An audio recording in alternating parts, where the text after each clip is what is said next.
अस्सलामुअलैकुम सामीन। 23 ज़िलहिज्जा और 12 जुलाई है। ख़बर का उन्वान है सहारनपुर में बाढ़ से और क्या का नुकसान हुआ है।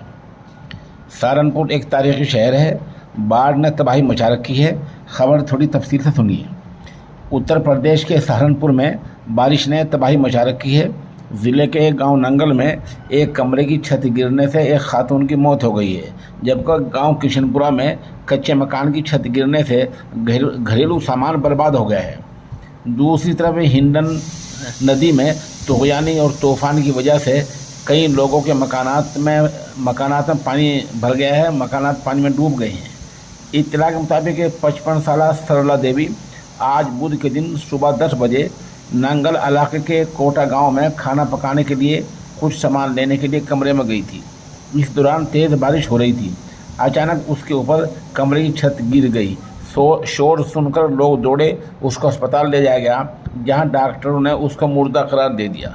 उधर गांव किशनपुरा में बिरहमपाल के मकान की छत गिर गई है और तमाम सामान बर्बाद हो गया है। गनीमत ये रही कि यहाँ कोई जानी नुकसान नहीं हुआ है। ये गांव बड़गांव इलाके में है। हिंडन नदी में पानी के तेज़ बहाव के चलते गांव शिमलाना में मकानात पानी में डूब गए हैं। गांव वाले महफूज जगहों पर चले गए हैं। उधर नदी का पानी गांव के 10 मकानों में दाखिल हो गया है। उधर गांव तिलपरा में रिटायर्ड मास्टर नरेश शर्मा कल शाम खेतों में गया।